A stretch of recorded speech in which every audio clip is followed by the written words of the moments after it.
चलो स्टार्ट करते हैं भाई। बेटा लास्ट क्लास में ना हमने चैप्टर करा था मार्केट फेलियर वाला, अगर आपको याद हो। टॉपिक चल रहा था पब्लिक फाइनेंस। पब्लिक फाइनेंस में मैंने सबसे पहले आपको करवाया था, याद है आपको, allocation function, redistribution function and stabilize. 3 fiscal function करवाए थे फर्स्ट चैप्टर में। लास्ट क्लास में हमने चैप्टर नंबर 2 स्टार्ट करा था, which is market failure and government intervention to correct market failure. अभी मैं करवा रहा हूँ मार्केट फेलियर। तो मैंने आपको बताया कि जब आप मार्केट को अपने हाल पे छोड़ते हो तो प्राइवेट प्लेयर रिसोर्सेज का इनएफिशिएंट एंड मिस एलोकेशन कर देते हैं, जिसकी वजह से गुड्स का ओवर या अंडर प्रोडक्शन होता है, which leads to market failure. अब मार्केट फेलियर होने के मेन 4 कॉजेज है या रीजन है, वट। पहला था मार्केट या मोनोपोली पावर, दूसरा था एक्सटर्नैलिटी, तीसरा था पब्लिक गुड्स और चौथा था इनकम्प्लीट इंफॉर्मेशन। लास्ट क्लास में मैंने स्टार्ट करा था विद मार्केट या मोनोपोली पावर। मैंने आपको बताया था कि इम्परफेक्ट कंपटीशन में लॉन्ग रन में टू अर्न एबनॉर्मल प्रॉफिट आपको एवरेज रेवेन्यू को ज्यादा रखना पड़ता है, मतलब आपको प्राइस हायर चार्ज करने होते हैं। और in order to charge higher prices आपको प्रोडक्शन क्या करना होता है, limited. That's why monopoly market में लोग अंडर प्रोड्यूस करते हैं, जिसका रिजल्ट होता है मार्केट फेलियर। सेकेंड पॉइंट था एक्सटर्नैलिटीज।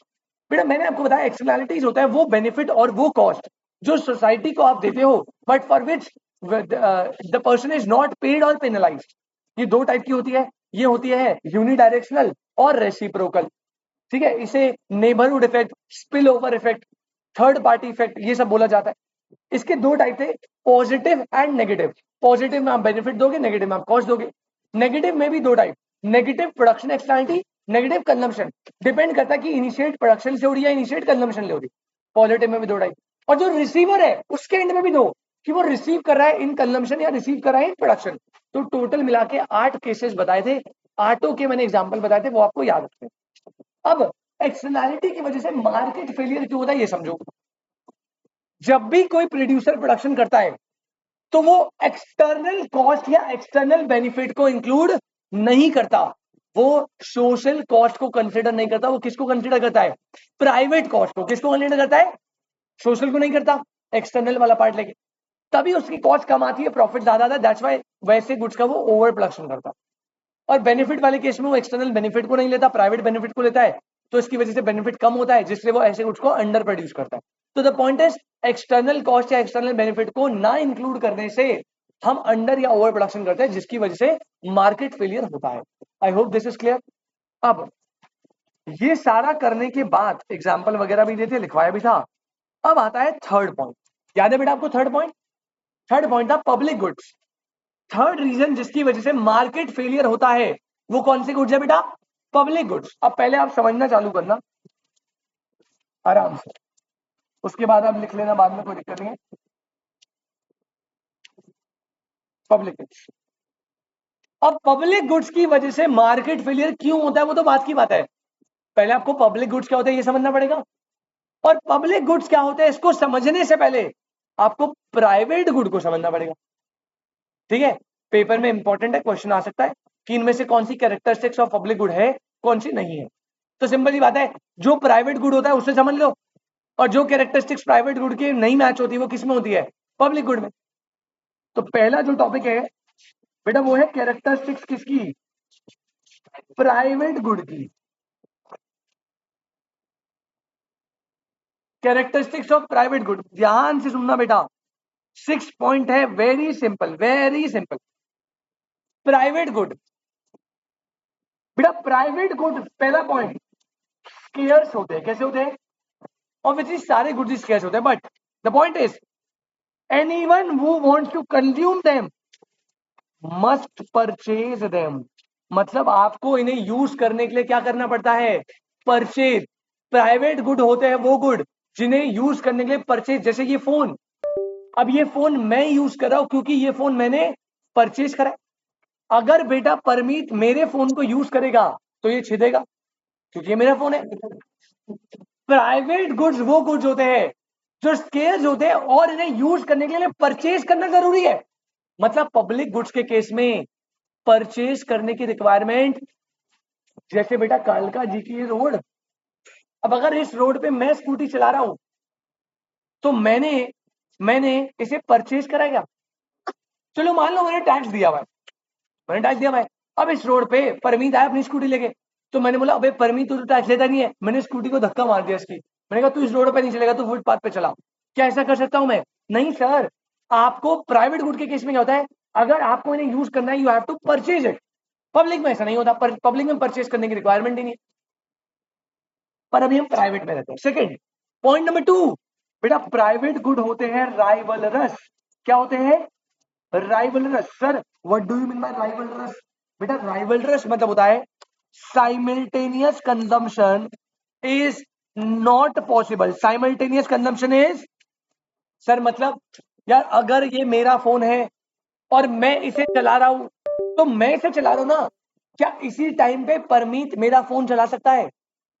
एक टाइम पे दो लोग दो कंजम्पशन नहीं कर सकते ना। Simultaneous consumption is not possible, उसको बोलते हैं राइवल रश। अब पब्लिक गुड है, जैसे रोड है, अगर उस रोड पे मैं चल रहा हूं तो क्या उस रोड पे कोई और नहीं चल सकता? महक आएगी तो मैं गाड़ी चढ़ा दूंगा उसके ऊपर, तू कैसे चढ़ गई भाई, ये तो रोड मेरी है, ऐसे थोड़ी होगा। प्राइवेट के केस में गुड्स आर राइवलरस, पब्लिक के केस में आप पॉइंट देखोगे नॉन राइवलरस होता है, मतलब साइमल्टेनियस कंजम्पशन करना पॉसिबल होता है। अभी प्राइवेट बात है, पहला अगर आपको यूज करना है क्या करना पड़ेगा? परचेज। सेकंड क्या होते हैं नेचर में? मतलब simultaneous consumption is not possible, एक टाइम पे जिसका है वही यूज करेगा। थर्ड बेटा ये होते हैं एक्सक्लूडेबल, मतलब जिस व्यक्ति ने इसे लेने में पैसे नहीं दिए हम उसे एक्सक्लूड कर सकते हैं, हकाल सकते हैं। हकाल समझते हो? निकाल सकते हैं। जैसे फॉर एग्जाम्पल अगर इस एक फॉर एग्जाम्पल एक हम पार्टी करने गए, तो पार्टी करने में बेटा 4 लोगों ने कॉन्ट्री दिया अपना अपना पैसा, तो खाना कौन खाएगा? अब जो हमारा 5वां दोस्त है वो कॉन्ट्री नहीं दे रहा, अब वो अलग बात है, हमारी अच्छाई है, हम गरीबों को खाना खिला देते हैं, उसको दे दिया खाना। लेकिन बेटा अगर हम चाहे तो हम उसे हकाल सकते हैं ना, एक्सक्लूड कर देंगे कि भाई तू नहीं जाएगा, तूने पैसे नहीं दिए। पॉइंट समझ आ रही क्या? होगा बेटा गरीब, वैसे होते नहीं ऐसे गरीब, बनिया होगा वो दोस्त, ठीक है, युग बनी है, युग की बात कर रहा हूँ मैं तुम्हें। ऐसे बेटा मेरे एक दोस्त बढ़िया है, इतना पैसा ना, इतना पैसा, तो अन्ना पैसा, उसकी जेब से 10 रुपए नहीं निकलते पर हो गए, बढ़िया है ना भाई। चलो एक्सक्लूडेबल, एक्सक्लूडेबल मतलब क्या होता है? It is possible to exclude, it is possible to exclude और prevent consumer who have not paid, जिसने पे नहीं करा आप उसे एक्सक्लूड कर दो। प्राइवेट के केस में कर सकते हो, क्या पब्लिक के केस में पॉसिबल है? बेटा मैं यहाँ कालका जी के सामने पब्लिक पार्क बना है, अब इसे कोई भी बनाया हो, किसी ने भी मेंटेन कराओ, क्या मैं इस पार्क में जा सकता हूँ, झूला झूल सकता हूँ, वॉक कर सकता हूँ, रनिंग कर सकता हूँ, फ्रेश एयर ब्रीथ कर सकता हूँ, कोई रोक थोड़ी लेगा। द पॉइंट इज पब्लिक के केस में गुड्स आर नॉन एक्सक्लूडेबल। कैसे होते हैं? अब सबसे बड़ी दिक्कत ये होती है पब्लिक के केस में, यहां नहीं होगी, सुनना, क्योंकि ये एक्सक्लूडेबल होते हैं तो इसमें एक प्रॉब्लम होती है बेटा, फ्री राइडर प्रॉब्लम, वो एग्जिस्ट नहीं करती। फ्री राइडर प्रॉब्लम क्या होती है? बेटा आपने एक डायलॉग सुना है, मुफ्त का चंदन घिस मेरे नंदन, सुना है कभी ये डायलॉग? ये वो होता है जो बेटा फ्री की पार्टी लेने आता है ना हर जगह, अपना कुछ खर्चा वर्चा करता नहीं है, हर जगह फ्री में आ जाता है। युग को क्यों देख रहा है तू? बेटा वो पर्सनल में बोलने वाले डायलॉग है, क्लास में थोड़ी बोले। हाँ प्राइवेट में बोलेगा भाई तू। हाँ नहीं नहीं मुझे कोई दिक्कत नहीं, प्राइवेट में बोली भाई। यहाँ पे कॉन्टेक्स्ट क्या है? यहाँ पे कॉन्टेक्स्ट है, कॉन्टेक्स्ट सुनो। जब आप खाली फोकट फ्री में कुछ गुड्स को यूज करते हो तो वहां पे आती है फ्री राइडर प्रॉब्लम। कैसी प्रॉब्लम? अब सर ये फ्री राइडर प्रॉब्लम क्या है? बेटा फ्री राइडर प्रॉब्लम का मतलब होता है कि जब आपने पैसे नहीं दिए ना तो आप उसका गलत यूज है, ओवर एग्जॉस्ट कर देते हो उसको। जैसे फॉर एग्जांपल अब जैसे मान लो आपने कोई गाड़ी ली, ठीक है, रेंट पे, रेंट में मतलब एक दिन के मान लो 1000 रुपए दे दिए, आपके पास गाड़ी आ गई। अब आप उसे कैसे चलाओगे? आप बता दो, आपकी गाड़ी नहीं है, आपको बस एक्सटर्नल डैमेज नहीं करना, वैसी गाड़ी रात को दे देनी है जब उसका टाइम खत्म होगा। कैसे चलाओगे? खींच के चलाओगे ना थोड़ी, रफ ड्राइविंग, खड्डा वड्डा आ रहा है, बाहर में सस्पेंशन उड़ा दोगे, देख लेंगे, बस बाहर डैमेज नहीं आना चाहिए, इंटरनली इंजन की ऐसी तैसी हो जाए। वही गाड़ी जब आपकी अपनी नई गाड़ी होती है, हल्के से ब्रेकर में भी ब्रेक लगा दोगे कि सस्पेंशन की लॉन्ग लाइफ चले। होता है ना ऐसा। तो ये क्या, ये फ्री राइडर प्रॉब्लम है। जब आपको कोई चीज फ्री में मिल रही होती है तो आप उसका गलत यूज करते हो, ओवर यूज करते हो, एग्जॉस्ट करते हो, गंदा यूज करते हो। प्राइवेट गुड में क्योंकि आपको पैसे देके कंज्यूम करना है, पैसे नहीं दिए तो एक्सक्लूड हो रहे हो। प्राइवेट गुड के केस में private goods do not have the free rider, लेकिन पब्लिक गुड में फ्री राइडर प्रॉब्लम होती है। ठीक है, तो मैं कंपेयर करता चल रहा हूं।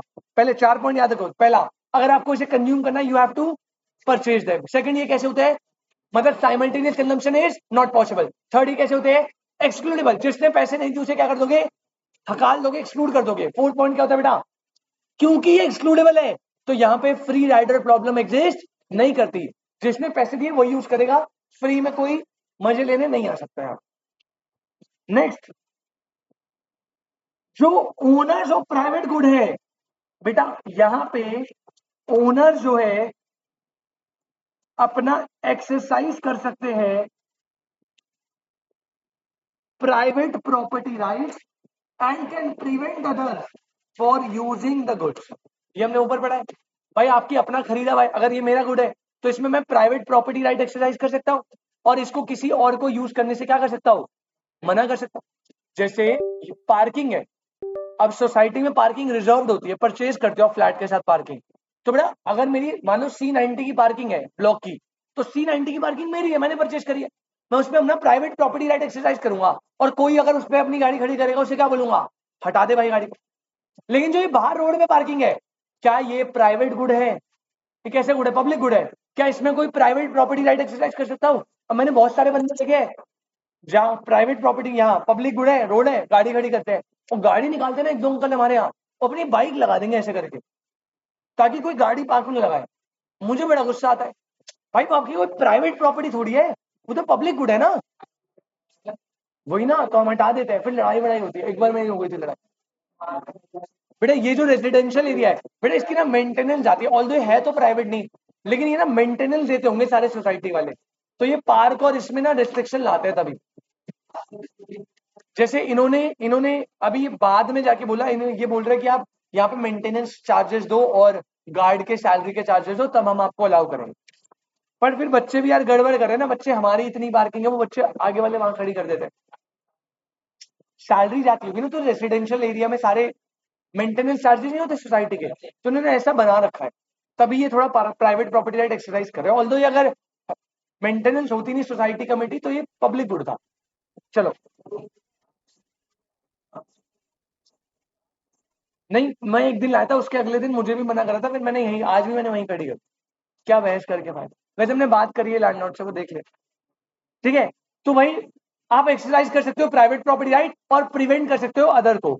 लास्ट और सबसे इंपॉर्टेंट पॉइंट सुन लो बेटा, यहां पर एडिशनल रिसोर्स कॉस्ट इन्वॉल्व होता है, एडिशनल रिसोर्स कॉस्ट इन्वॉल्व होता है।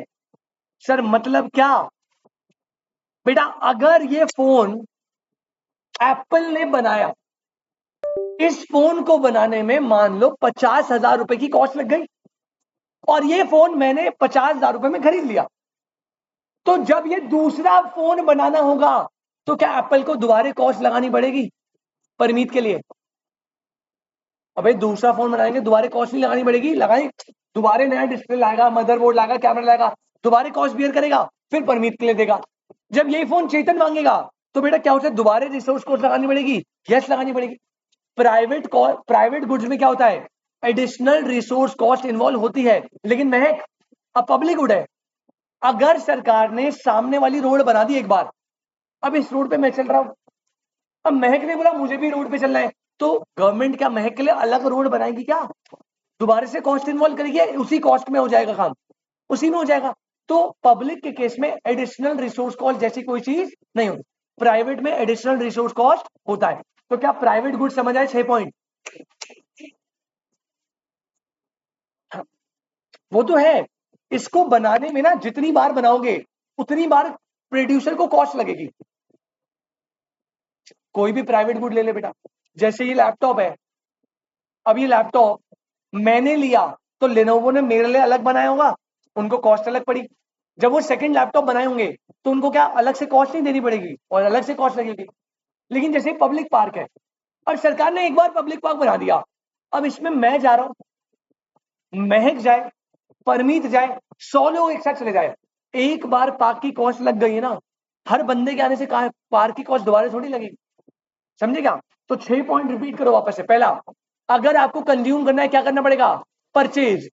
प्राइवेट गुड नेचर में कैसे होते हैं? राइवल। शुभम, राइवल से मतलब एक simultaneous consumption is not possible. ये नेचर में कैसे होते हैं? एक्सक्लूडेबल। पे नहीं करा तो निकाल देंगे, और क्योंकि पे नहीं करा तो निकाल देंगे, दैट्स वाई इसमें फ्री राइडर प्रॉब्लम नहीं होती। इसमें प्राइवेट प्रॉपर्टी राइट एक्सरसाइज कर सकते हो, बाकी लोगों को प्रिवेंट कर सकते हो यूज से, और प्राइवेट गुड्स को बनाने में, प्रोड्यूस करने में एडिशनल रिसोर्स कॉस्ट इन्वॉल्व होता है। समझ आया? इस सब का उल्टा कर दो तो क्या बन जाएगा? Public good. इन सब का उल्टा कर दो तो क्या बन जाएगा? Public good. आ जाओ बेटा, कैरेक्टरिस्टिक्स ऑफ, पेपर में क्वेश्चन आएगा इनमें से कौन सी पब्लिक गुड की कैरेक्टरिस्टिक्स नहीं है, अच्छे से याद रखनी है। पहला बेटा, इनकी कंजम्पशन जो है,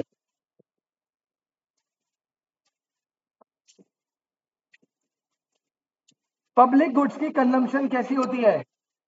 collective. No direct payment by the consumer, इन्हें कलेक्टिव कंजम्पशन गुड या सोशल गुड भी बोला जाता है। बेटा क्या यहाँ पे इन गुड्स के केस में आपको कोई डायरेक्ट पेमेंट, हाँ इनडायरेक्ट कुछ लोग टैक्सेस पे कर रहे होंगे, लेकिन किसी को डायरेक्ट रोड बन रही है तो कोई डायरेक्टली उसमें कंट्रीब्यूट नहीं करेंगे ना पैसे देके। तो यहाँ पे कलेक्टिव नेचर के होते हैं, साथ में लोग यूज करते हैं, कोई डायरेक्ट पेमेंट इन्वॉल्व नहीं होती, वहां पे आपको पेमेंट करना पड़ेगा यूज करने के लिए। पॉइंट नंबर 2, बेटा ये नेचर में कैसे होते हैं? जिनमें नॉन राइवल्स मतलब simultaneous consumption is possible. Rivalries मतलब लड़ाई हो जाएगी साइमल्टेनियस कंजम्पशन है, यहाँ पे non rival simultaneous consumption is possible. Sir मतलब बेटा अगर एक पार्क बन गया तो उस पार्क पे आप भी घूम सकते हो, मैं भी घूम सकता हूँ, 10 लोग और घूम सकते हैं, है ना? तो यहां बोल रहा है it means consumption of a public good by one individual does not reduce quality of quantity available for other. मेरे यूज करने से पार्क की क्वालिटी या क्वांटिटी पे आपका कोई असर नहीं पड़ेगा, आपके लिए भी सेम है। मैं उस रोड पे चल रहा हूं, मेरे रोड पे चलने से आपको थोड़ी प्रॉब्लम होगी, आप भी उस रोड पे चल सकते हो।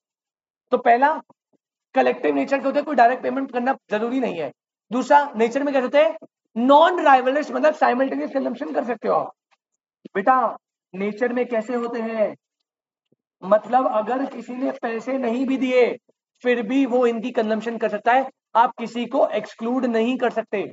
अब जैसे परमीत जिस रोड पे चल रहा है, मैं थोड़ी बोलूंगा परमीत तू तो टैक्स ही नहीं देता बेटा, तू कैसे इस रोड पे चल रहा है, मत चल, ऐसे नहीं कर सकते ना। तो यहाँ क्या बोल रहा है? If the good is provided, one individual cannot deny other individual consumption even if they have not paid off for it। ठीक है? पब्लिक में मतलब, हाँ जैसे अब ये पार्क बना तो कुछ लोगों ने हो सकता है इस पार्क के लिए डोनेशन भी दी हो, अब उन्होंने तो पे करा है, लेकिन वो किसी को रोक नहीं सकते इस पार्क में आने से। वो ये नहीं बोल सकते कि मैंने डोनेशन दी थी 1 लाख रुपए पार्क बनाने में तो आप आ नहीं सकते, ऐसा कुछ नहीं है भाई, आ कोई भी सकता है। पेमेंट की रिक्वायरमेंट नहीं है, कलेक्टिव इन नेचर है, नॉन राइवलरस है, और नॉन एक्सक्लूडेबल है, किसी को एक्सक्लूड नहीं कर सकते। बेटा ये जनरली कैसा होता है? इंडिविजुअल। अब ये थोड़ी है मैं रोड पे चल रहा हूं तो मैं अपना रोड का एक शेयर मांग लूंगा कि इतना डिवाइड करके मेरे को दे दो, ये मेरी रोड है, इस वाली लेन में मैं चलूंगा, ऐसा होता है क्या? नहीं होता, इंडिविजुअल है। नेक्स्ट, ये मोर वल्नरेबल होते हैं, सुनना याद रखना बेटा, किससे मोर वल्नरेबल होते हैं? किससे? एक्सटर्नैलिटीज से। इनएडिक्वेट प्राइवेट प्रॉपर्टी राइट्स, इनमें कोई प्राइवेट प्रॉपर्टी राइट्स नहीं लगा था। और याद रखना ये सबसे ज्यादा इफेक्ट किससे होते हैं? क्योंकि यहाँ पे पेमेंट नहीं करनी, यहाँ पे आप किसी को एक्सक्लूड नहीं कर सकते, तो इसमें फ्री राइडर प्रॉब्लम बहुत ज्यादा होती है। जैसे फॉर एग्जाम्पल एक पेड़ है लीची का और वो पब्लिक एरिया में लगा हुआ है, तो क्या उसमें एक भी लीची दिखेगी आपको? बंदे पत्थर मार मार के कच्ची लीची तक तोड़ देंगे, पकी भी तोड़ने के चक्कर में कच्ची भी तोड़ रहे हैं। और यहीं पर अगर किसी का प्राइवेट पेड़ होगा तो वो आराम से यूज करेगा, पहले पकने देगा, आराम से घेराबंदी करवा देगा उसके आसपास, कोई पत्थर मार रहा होगा उसको उल्टा पत्थर मार देगा, एक्सक्लूड कर देगा, चल ईंट मार के कि हट जा, चल मेरा मेरा पेड़ है। समझ रहे हो? तो यहां पे क्योंकि ये पेमेंट यहां पे करना जरूरी नहीं है, तो ये फ्री राइडर प्रॉब्लम से का शिकार बन जाते हैं लोग, इनका फ्री में यूज करते हैं और ओवर यूज करते हैं। और लास्ट बेटा, क्या यहाँ पे कोई एडिशनल रिसोर्स कॉस्ट लगती है? भाई रोड तो एक बार बनेगी ना, सब उसी में चलेंगे। तो कह रहे हैं once a public good is provided, the additional resource cost of another person consuming the good is additional resource cost यहाँ पे नहीं होती। क्या ये बात समझ आई? बेटा आप देखो, प्राइवेट गुड की फीचर याद कर लो, अपने आप उल्टे करके पब्लिक बन जाएंगे। जैसे बेटा वहां पे करना जरूरी है, यहाँ पे करना जरूरी, ये राइवलरस है, simultaneous consumption not possible. Public वाले नॉन राइवलरस होता है, पॉसिबल होता है, वो एक्सक्लूडेबल थे, ये नॉन। यहाँ पे प्राइवेट प्रॉपर्टी राइट एक्सरसाइज होते हैं, यहाँ पे नहीं होते। ये फ्री राइडर प्रॉब्लम से प्रॉब्लम नहीं देते, यहाँ पे फ्री राइडर प्रॉब्लम एग्जिस्ट करती है। वहां पे एडिशनल रिसोर्स कॉस्ट होगा, यहाँ पे एडिशनल रिसोर्स कॉस्ट क्या है? जीरो। तो उल्टा हो रहा है सब कुछ। खत्म बस, लास्ट। अब मैं पब्लिक गुड समझ आ गया ना? शुभम, पॉइंट ये है कि सर पब्लिक गुड से मार्केट फेलियर कैसे हो जाता है? बेटा बड़ा सिंपल, क्या इनको परचेज करने के लिए पैसे देने हैं पब्लिक गुड को? नहीं। क्या ये एक्सक्लूडेबल है? नहीं। क्या ये राइवलरस है? नहीं। क्या इनमें कोई प्राइवेट प्रॉपर्टी राइट एक्सरसाइज होता है? जब इसमें फ्री राइडर प्रॉब्लम है, फ्री में आओ, किसी को हटा नहीं सकते, तो इससे प्रोड्यूसर के प्रॉफिट ज्यादा होते हैं, कम, या होते नहीं है? होते नहीं है भाई। पब्लिक पार्क बनाने में किसी को कोई प्रॉफिट है क्या? देखो मैं वो पार्क नहीं बोल रहा जिसमें एंट्री होती है, जैसे एक पार्क है सुंदर नर्सरी, अब वहां पे एंट्री होती है तो वो अलग चीज हो गई, वहां पे फ्री राइडर प्रॉब्लम थोड़ी है, वो एक्सक्लूडेबल है। टिकट नहीं लिया तो भगा देंगे, यू टिकट लेके जाना पड़ेगा वहां पे। हाँ गार्ड वार्ड होते हैं, एंट्री नहीं होती वहां पे, और दीवार विवार भी टाप नहीं सकते आप, पूरा लंबी लंबी दीवारें होती है। द पॉइंट इज, क्योंकि यहाँ पे पब्लिक गुड में फ्री में लोग इसे यूज करते हैं, तो प्रोड्यूसर के लिए प्रॉफिट मार्जिन होते हैं जीरो। और ऐसा गुड जिसमें प्रॉफिट ही नहीं है, क्या कोई प्रोड्यूसर उसे प्रोड्यूस करेगा? सर सरकार करेगी ना, वो हम बाद में देखेंगे सरकार क्या करेगी। क्या कोई प्राइवेट प्लेयर उसे प्रोड्यूस करेगा? तो ऐसे गुड्स क्या हो जाते हैं? अंडर प्रोड्यूस, जिसकी वजह से क्या होता है? Market failure. तो बेटा बस यही मैंने यहां लिखवाया हुआ है। पब्लिक गुड्स, देखो क्या लिखा है, पब्लिक गुड्स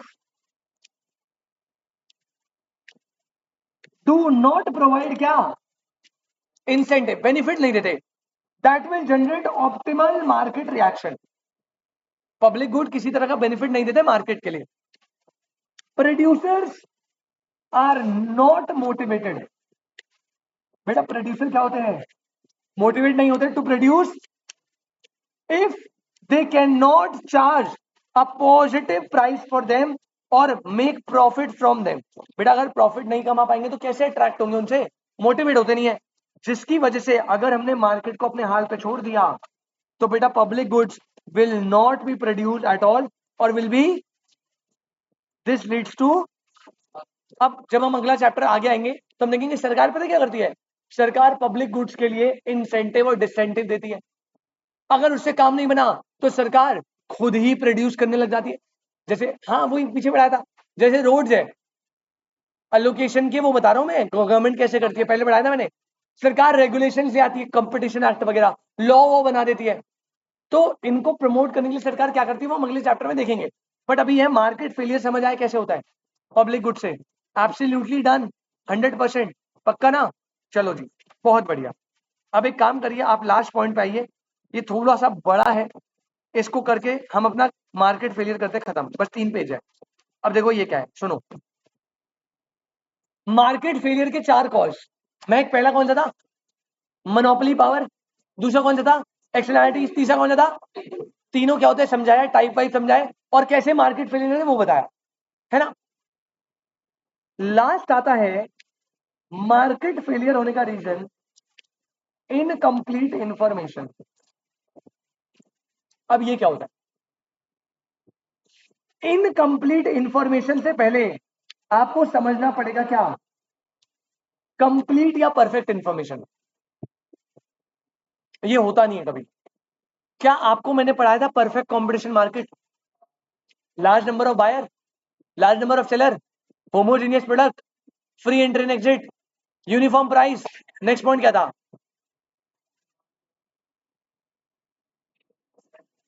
नेक्स्ट क्या था? बायर और सेलर को कैसी नॉलेज थी? Perfect knowledge. कैसी थी?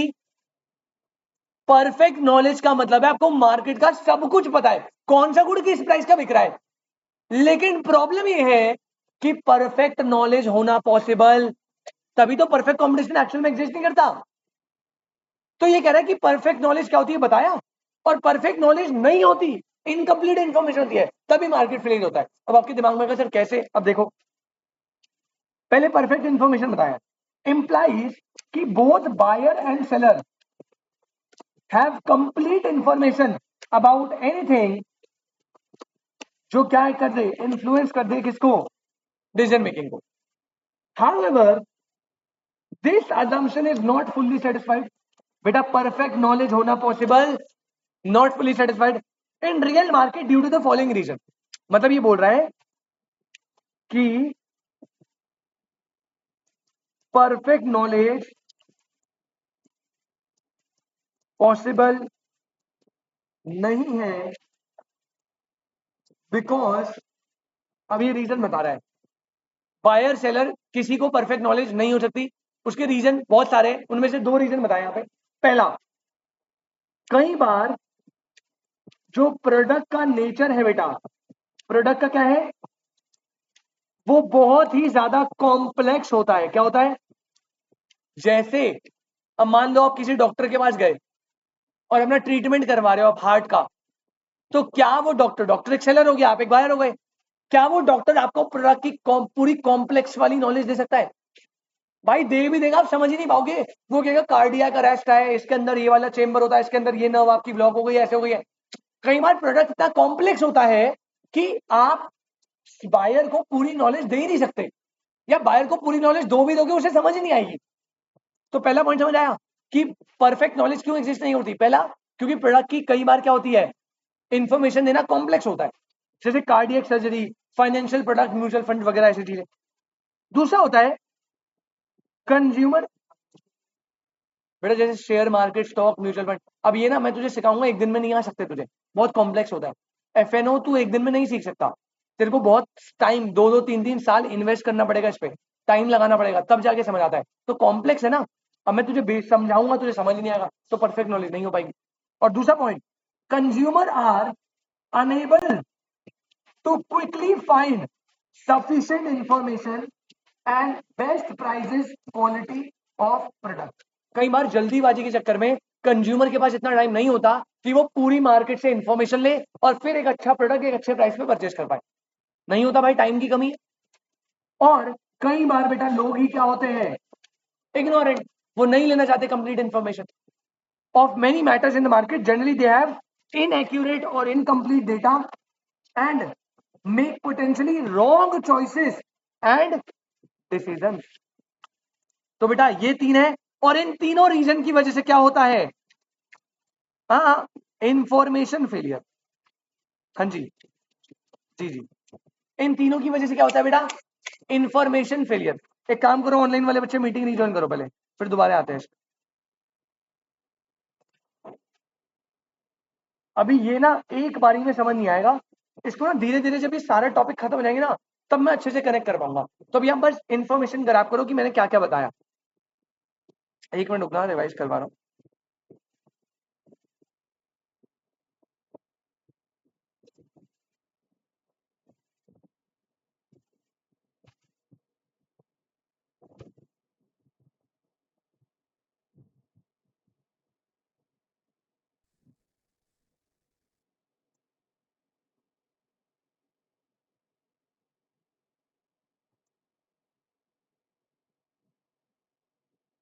अच्छा, वापस से आना एक बारी।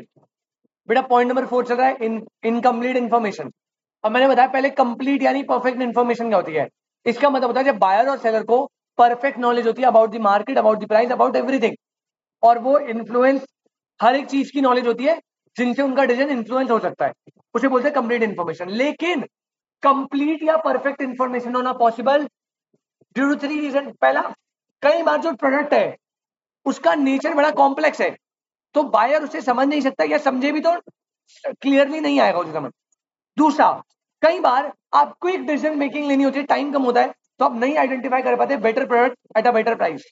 और तीसरा, कई बार लोगों को इनकम्प्लीट या इनएक्यूरेट इन्फॉर्मेशन होती है, या फिर इग्नोरेंट बिहेवियर की वजह से उन्हें नॉलेज नहीं होती और वो डिसीजन मेकिंग ले लेते हैं, मतलब गलत प्रोडक्ट लेते हैं महंगे प्राइस पे। तो ये तीन चीजें, और इन तीन रीजंस की वजह से क्या होता है बेटा, इंफॉर्मेशन फेलियर। क्या होता है? अब याद रखना, इंफॉर्मेशन फेलियर होने की वजह से तीन चीजें होती है।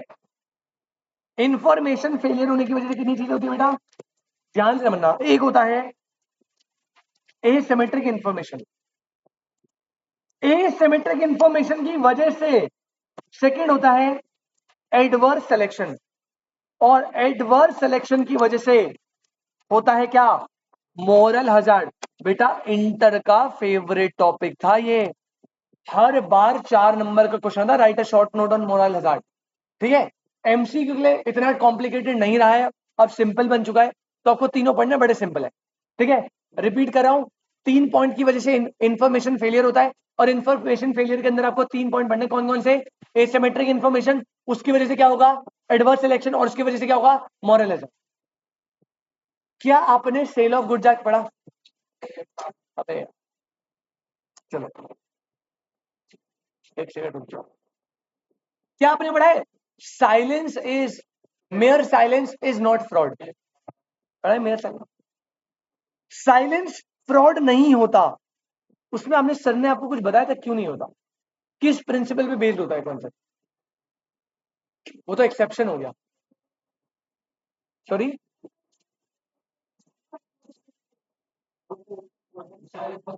वो साइलेंस फ्रॉड हो जाएगा, उसके एक्सेप्शन बता रहे हो आप, कि जब duty of the person to speak है and when silent is equivalent to speech हो। लेकिन मैं बोल रहा हूं साइलेंस इज नॉट फ्रॉड, ये कॉन्सेप्ट किस प्रिंसिपल पे बेस्ड है?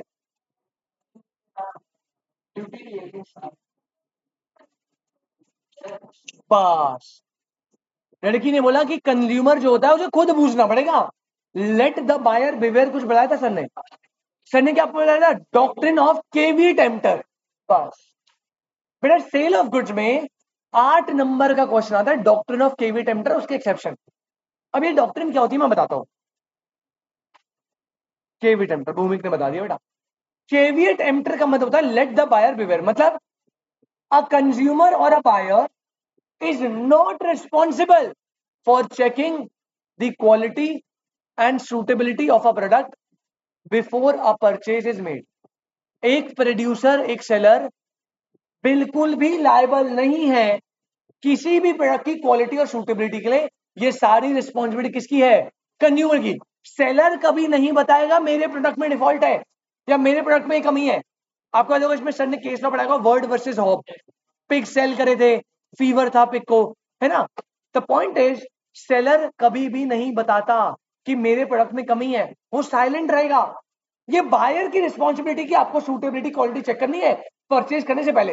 हाँ, लेकिन इसके कुछ एक्सेप्शन थे, जैसे अगर जो अटमोस्ट गुड फेथ वाले कॉन्ट्रैक्ट है, मैरिज कॉन्ट्रैक्ट, उसमें आपको सामने से बताना होता है। और अगर आपने उसने सामने से कोई ऐसा क्वेश्चन पूछ लिया जिससे साइलेंस इक्विवेलेंट टू स्पीच बन गया, कि अगर आप साइलेंट रहे तो मान लूंगा ये डिफॉल्ट नहीं है इनमें, ऐसा कुछ, तो आपको बताना पड़ेगा, लेकिन जनरली नहीं होता।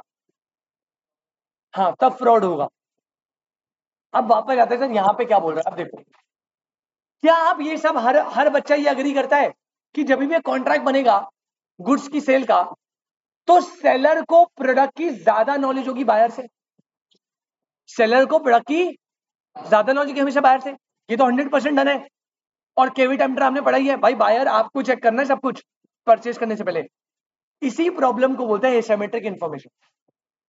एसिमेट्रिक इंफॉर्मेशन कहता है कि जब भी आप कोई प्रोडक्ट लेने जाते हो, तो उसमें एक पार्टी के पास एडिशनल नॉलेज होती है, एक्स्ट्रा नॉलेज होती है, इंफॉर्मेशन होती है किसी प्रोडक्ट के लिए, और जनरली वो पार्टी कौन होता है, सेलर। जनरली वो सेलर होता है, कई बार बायर भी हो सकता है एक्सेप्शनल केसेस में, बट जनरली वो सेलर होता है। इसे बोलते हैं एसिमेट्रिक इंफॉर्मेशन। अब देखो, और ये धीरे धीरे कनेक्ट होंगे आपस में, तब इकट्ठा समझ आएगा आपको कि मार्केट फेलियर कैसे होता है। ठीक है, तो अभी एक में मत जाना कि इससे कैसे हो रहा है। अब सुनो, एसिमेट्रिक इंफॉर्मेशन बता रहा हूं। It means imbalance in information. क्या मतलब होता है imbalance in That is, when seller knows more than buyer or vice versa, this can distort choice. ये चॉइस को बिगाड़ सकता है. सेलर के पास ज्यादा नॉलेज होती है बायर से. अब आगे क्या बोल रहा है? When one party to a transaction knows material fact that other party does not, this phenomena, which is sometimes referred as the Lemons problem. इन्हें क्या बोलते हैं बेटा?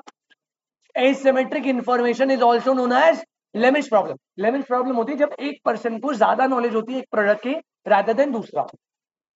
समझ आ रही बात? अभी आपको ये नहीं समझना सर एसिमेट्रिक इन्फॉर्मेशन से मार्केट फेलियर कैसे होगा, वो अगली से आएगा. इससे एडवर्स सिलेक्शन होता है, एडवर्स सिलेक्शन से मोरल रिजल्ट होता है, मोरल रिजल्ट से मार्केट फेलियर होता है. ठीक है ना? लेकिन अभी आप इंडिविजुअली समझने की कोशिश करो. Lemon problem is an important source of market failure. कैसे देखेंगे? अब देखो यहाँ लेमन प्रॉब्लम बताइए. लेमन प्रॉब्लम अलग से नोट लिखा हुआ है, तो आपको नोट करना है. Low quality product purchase. अब देखो क्या बोल रहा है. The owner of a car knows much more about its quality than anyone else.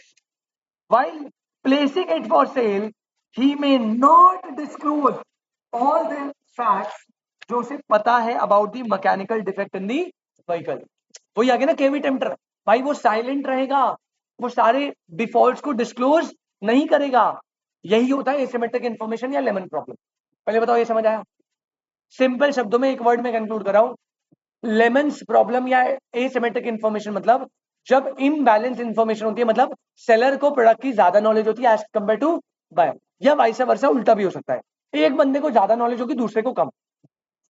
अब इससे होगा क्या? अब इससे होगा क्या समझो. एसिमेट्रिक से होता है एडवर्स सिलेक्शन. अब मैं बताता हूं आपको क्या प्रॉब्लम है. देखो मान लो एक पर्सन है जिनका नाम है मिस्टर एक्स. ये बेटा मिस्टर एक्स है और ये कौन है? Mister Y. दो लोग हैं. मिस्टर एक्स बहुत ज्यादा अनहेल्दी है. बाहर का खाते हैं, जिम नहीं करते, योगा नहीं करते, कोई फिजिकल वर्कआउट नहीं करते, पूरे दिन पड़े रहते, सोते रहते. बहुत बीपी, शुगर, कार्डियक, सब हर चीज की प्रॉब्लम. लेकिन on the other hand Mister Y is super healthy. भाई बिल्कुल डाइट एकदम ध्यान, कोई बीमारी नहीं, कोई कुछ नहीं, और एकदम फिजिकल वर्कआउट ऑफिस के बाद है एकदम बढ़िया से. दो लोग हैं. ठीक है. अब बेटा यहां पर आ गई इंश्योरेंस कंपनी. अब ये अपना इंश्योरेंस, हेल्थ इंश्योरेंस दे रही है, यानी ये कौन हो गया? सेलर. और ये दोनों कौन हो गए? अब इंश्योरेंस कंपनी जाती है एक्स और वाई के पास. अब आपको पता है ना बेटा, आपकी फिजिकल हेल्थ के बेसिस पे आपका प्रीमियम डिसाइड होता है. अगर आप हेल्दी होंगे तो प्रीमियम कम होगा, अनहेल्दी होंगे तो प्रीमियम ज्यादा. अब जब इनसे पूछेंगे कि भैया तुम हेल्दी हो, अनहेल्दी, कोई बीमारी तो नहीं है, अब आप ये कहोगे सर इंश्योरेंस कंपनी तो टेस्ट करा लेगी वो. अभी हम इतना नहीं जाते बेटा. इन दोनों में से जब पूछेंगे तो मैं कि क्या बताएंगे, हेल्दी अनहेल्दी? हेल्दी बताएंगे, कहेंगे पैसे बचाते अपन. तो वाई तो हेल्दी होते हुए उसने हेल्दी बता दिया, लेकिन एक्स जो अनहेल्दी था उसने इंश्योरेंस कंपनी को क्या बोल दिया? झूठ बोल दिया कि मैं हेल्दी हूं. और वो ऐसा इसलिए कर सकता है क्योंकि यहाँ पे एसिमेट्रिक इंफॉर्मेशन है. क्या है सर? कैसे बेटा? मेरी बॉडी का तो मेरे को नॉलेज है ना, मतलब यहाँ पे बायर को ज्यादा नॉलेज है एज कंपेयर टू सेलर. हाँ यहाँ पे तभी जानबूझ के दिया क्योंकि सेलर को तो हमेशा ज्यादा ही होगी. यहाँ पे बायर को ज्यादा नॉलेज है अपनी बॉडी का. उसने सोचा यार यहाँ तो एसिमेट्रिक इन्फॉर्मेशन है, मैं काम करता हूँ, झूठ बोल देता हूँ, इससे क्या पता लगेगा? अनहेल्दी बंदे ने अपने आप को हेल्दी बता दिया. अब देखो हुआ क्या. दोनों को प्रीमियम मिल गई. लेट्स अज्यूम 1,000 रुपए पर मंथ. दोनों ने हेल्थ इंश्योरेंस कर ली 1,000 पर मंथ. इसने भी खरीद ली बेटा क्या? 1,000 per month. But the problem is जब 2 महीने बीते तो 2 महीने बाद एक्स को बेटा हेल्थ इश्यूज आ गए. और हेल्थ इश्यूज आने से, क्योंकि वो तो अनहेल्दी था, ये हो गया हॉस्पिटलाइज. और हॉस्पिटल में जब गया तो हुआ क्या? इसका बैठ गया बेटा 5 लाख का बिल, और ये किससे वसूलेगा वो बिल? इंश्योरेंस कंपनी से। इसने भाई इंश्योरेंस दिया था, हॉस्पिटल में 5 लाख का बिल आया, और ये बिल इसने चिपका दिया किस पे? Insurance company. अब सुनना, देखो क्या होगा। इंश्योरेंस कंपनी को पता चला कि यार हमारे बिजनेस में तो बहुत ज्यादा रिस्क है, क्योंकि यार लोग झूठ बोल के हमसे हेल्दी बन के इंश्योरेंस ले रहे हैं, और बाद में वो निकल रहे हैं अनहेल्दी, जिसके चलते हमें बहुत ज्यादा क्लेम देना पड़ रहा है, 5-5 लाख हर बंदे को। अब इंश्योरेंस कंपनी की खोपड़ी खराब, करियर ऐसे क्लेम देंगे, रिस्क बहुत ज्यादा है। तो बेटा जैसे इंश्योरेंस कंपनी को लगेगा आरती की बिजनेस में रिस्क ज्यादा है, तो बेटा वो इंश्योरेंस प्रीमियम क्या कर देंगे? प्रीमियम कम कर देंगे। प्रीमियम बढ़ाएंगे ना, कहेंगे यार जब इतना इतना क्लेम देना प्रीमियम बढ़ाना पड़ेगा, लेकिन उन्हें समझ नहीं आ रहा। अब वो कैसे आइडेंटिफाई करेंगे कि कौन हेल्दी है और कौन अनहेल्दी? क्योंकि लोग तो एसिमेट्रिक इंफॉर्मेशन का बेनिफिट उठा रहे हैं, तो वो क्या करेंगे? वो प्रीमियम फॉर ऑल कंज्यूमर को क्या कर देंगे? सबकी प्रीमियम बढ़ा दी। उन्होंने कहा अब से भैया तुम्हें 1000 नहीं, तुम्हें देने हैं 5000। अब इसका मुझे नहीं पता ना कौन हेल्दी कौन अनहेल्दी, तो भैया मैं तो सबके लिए बढ़ा दूंगा। अब इससे क्या होगा? इससे होगा एडवर्स सिलेक्शन। अब इंश्योरेंस कंपनी में ऐसे कंज्यूमर जो हेल्दी थे, क्या वो इंश्योरेंस प्रीमियम परचेज करेंगे? वो कहेंगे यार हेल्दी होने के बावजूद चलो 1000 रुपए तो समझ आता है, वर्थ इट है, लेकिन यार इस इंश्योरेंस के 5000 रुपए देना इज नॉट वर्थ इट। एक सेकंड। Hello hello. हाँ जी। हाँ जी।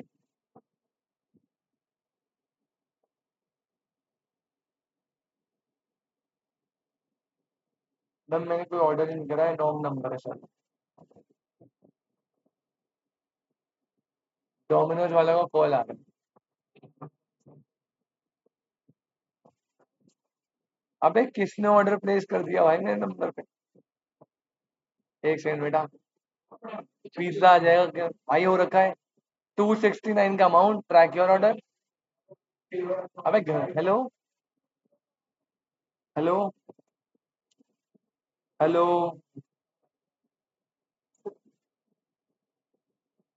हेलो।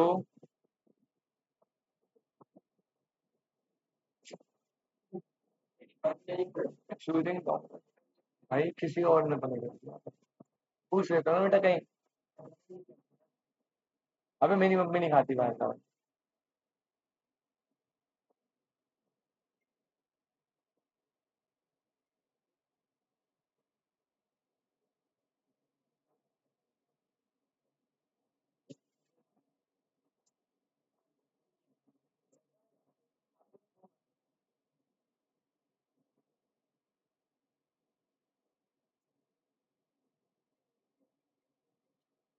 अरे यार ये क्या हो रहा है? अच्छा 1 मिनट रुको यार। Very good. अच्छा वापस आ रहा हूँ भाई, सॉरी। अच्छा 1 मिनट रुक जाओ। हाँ जी। एग्जाम्पल कहाँ गया भाई अपना? हाँ ये रहा। अब सुनो बेटा, एसिमेट्रिक इंफॉर्मेशन बताया मैंने। एसिमेट्रिक इंफॉर्मेशन होता है जब एक किसी ट्रांजेक्शन में एक पर्सन को ज्यादा नॉलेज होती है प्रोडक्ट की ज्यादा देन दूसरा। वो सेलर भी हो सकता है, बायर भी हो सकता है। एसिमेट्रिक इंफॉर्मेशन की वजह से क्या होता है? Adverse selection. अब जैसे यहां पे हुआ, यहां पर जैसे ही इंश्योरेंस कंपनी ने देखा कि लोग झूठ बोल रहे हैं, अनहेल्दी हेल्दी बता रहा है, प्रीमियम परचेस कर रहा है लो पे, और क्लेम मांग रहा है मोटे मोटे हायर, तो उसके चलते इंश्योरेंस कंपनी सबका प्रीमियम बढ़ा देगी, क्योंकि वो आइडेंटिफाई नहीं कर पा रही ड्यू टू एसिमेट्रिक इंफॉर्मेशन। जिसकी वजह से प्रॉब्लम क्या हुआ? जो हेल्दी पीपल है वो इतना एक्सपेंसिव इंश्योरेंस क्यों लेंगे? वो कहेंगे यार हम इतना हेल्दी है, 1000 रुपए से बनाते, 5000 रुपए महीना थोड़ी दूंगा मैं। तो बेटा इंश्योरेंस कंपनी ने एडवर्स सिलेक्शन करा by increasing the price for all consumer, जिसका इंपैक्ट ये हुआ कि जितने भी अच्छे कंज्यूमर है वो उस प्रोडक्ट की डिमांड को क्या कर देंगे? छोड़ देंगे, क्विट कर देंगे। इसे बोलते हैं एडवर्स सिलेक्शन। क्या बोलते हैं? और ये एडवर्स सिलेक्शन इंश्योरेंस कंपनी ने क्यों करा? Due to asymmetric information. उसकी वजह से प्रॉब्लम राइज हुई ना, उसकी वजह से एडवर्स सिलेक्शन हुआ। समझ आई बात? 100%। तो यहां पे देखो एडवर्स सिलेक्शन, पहला पॉइंट बहुत सिंपल है। एसिमेट्रिक इंफॉर्मेशन की वजह से क्या होता है? Adverse selection. Adverse selection generally refers to any situation in which one party to a contract, seller generally, possesses information relevant to contract that corresponding party does not have. कोई ऐसी information जो एक पार्टी के पास पता है लेकिन corresponding party को पता नहीं है. This asymmetric information leads to party lacking relevant knowledge to make suboptimal decision. जैसे इंश्योरेंस कंपनी ने सबऑप्टिमल डिसीजन ले लिया था ना बाय इंक्रीजिंग द प्राइस.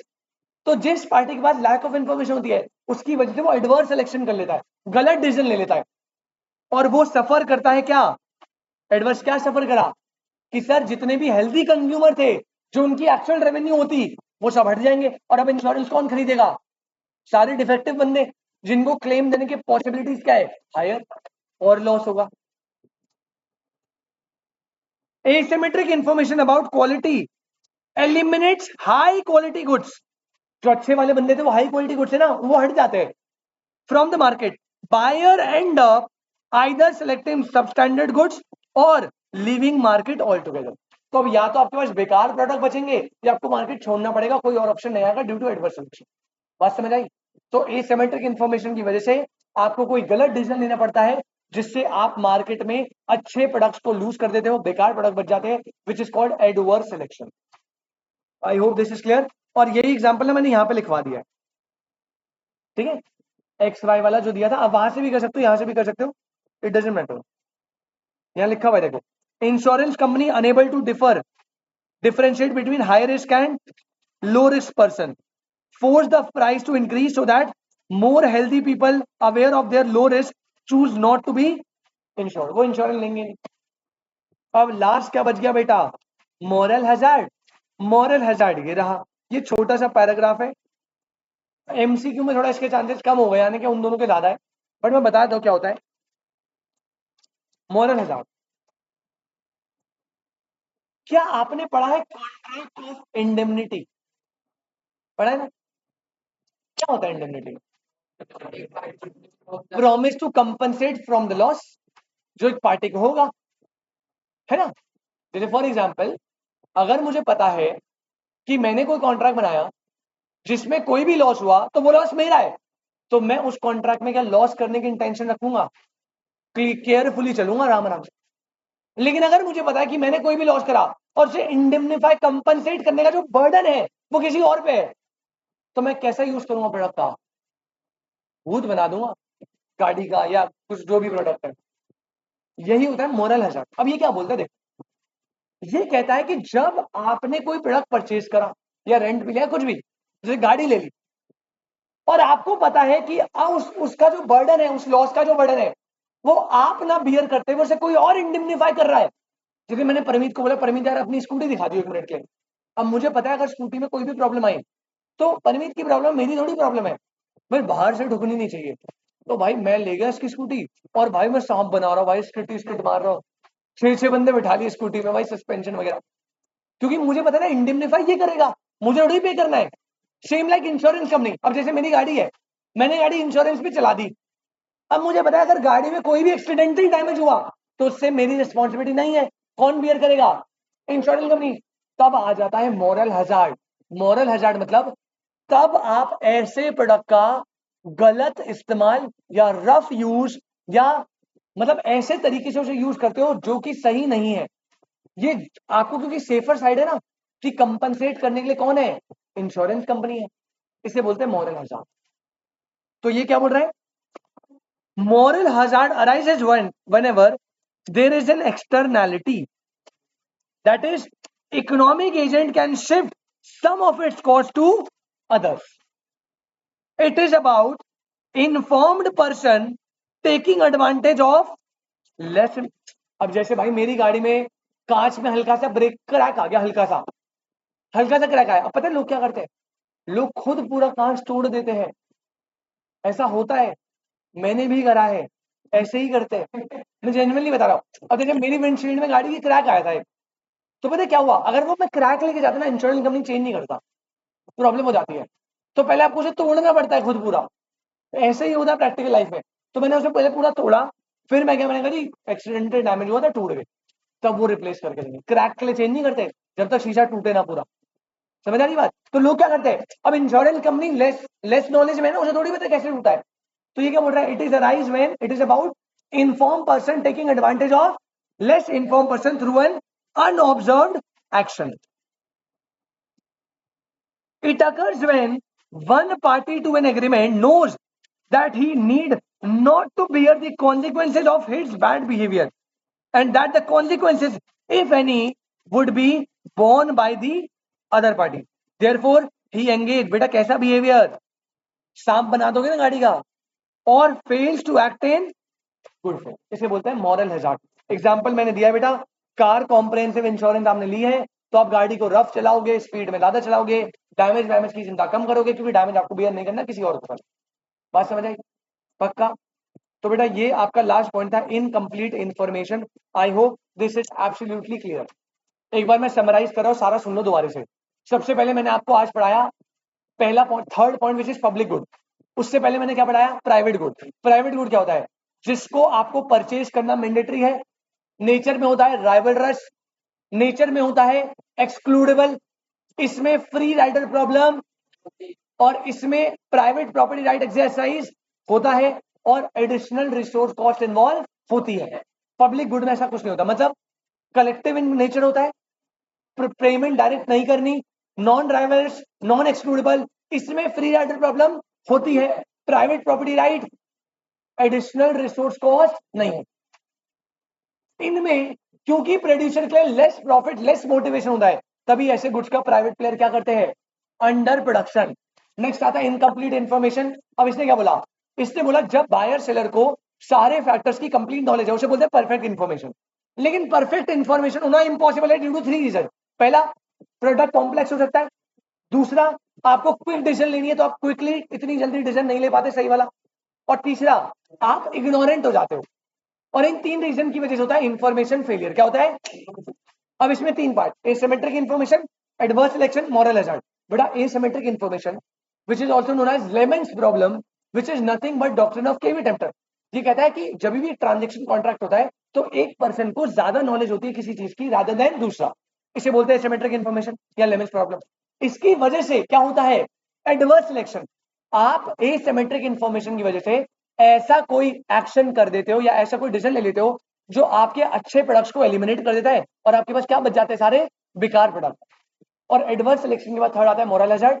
जब आप कॉन्ट्रैक्ट ऑफ इंडेमनिटी रखते हो, मतलब जो आपको पता है कि भैया मुझे बियर नहीं करना, किसी और को बियर करना है, तो आप उस प्रोडक्ट का गलत यूज करते हो, रिस्क लेते हो, रफ यूज करते हो, स्पीड ज्यादा चलाओगे, ऐसी चीजें जिसकी वजह से मॉरल हैजार्ड है. ठीक है, तो ये आपके सारे पॉइंट्स हैं. इसी के साथ चैप्टर नंबर 2 का हाफ सेगमेंट कंप्लीट हो गया. मार्केट फेलियर क्यों होता है. अब चैप्टर नंबर 2 सबसे बड़ा चैप्टर है ये इस पूरे यूनिट का. अगला टॉपिक उसमें क्या है कि गवर्नमेंट कैसे इंटरवीन करेगी टू करेक्ट मार्केट फेलियर, वो हम करेंगे 2 बजे आज. अभी आप इसे नोट करना स्टार्ट कर दो, बस जल्दी से इसे नोट कर लो बेटा सारे. सर ग्रुप पे पिक्चर भेज दो. हाँ बेटा मैं पिक्चर भेज रहा हूँ ग्रुप पे, आप इसे नोट करेंगे सारे. और अगली क्लास 2 बजे मिलता है आपसे. 2 बजे हम इसी को आगे बढ़ाएंगे और टॉपिक चलाएंगे government intervention to correct market failure. सरकार क्या करे मार्केट फेलियर को करेक्ट करने के.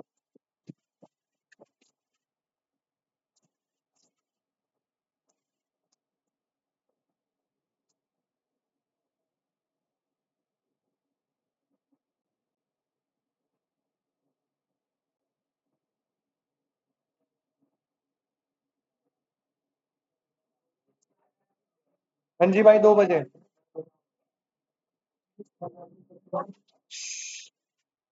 बेटा बातें कम काम ज्यादा.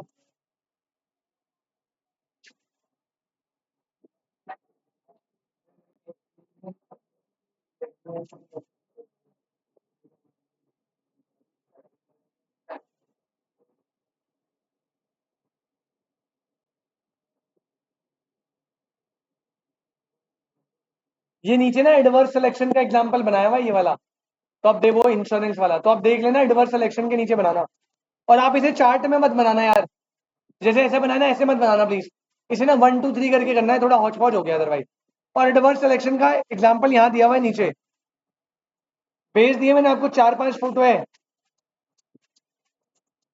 हो जाओ फटाफट शुरू.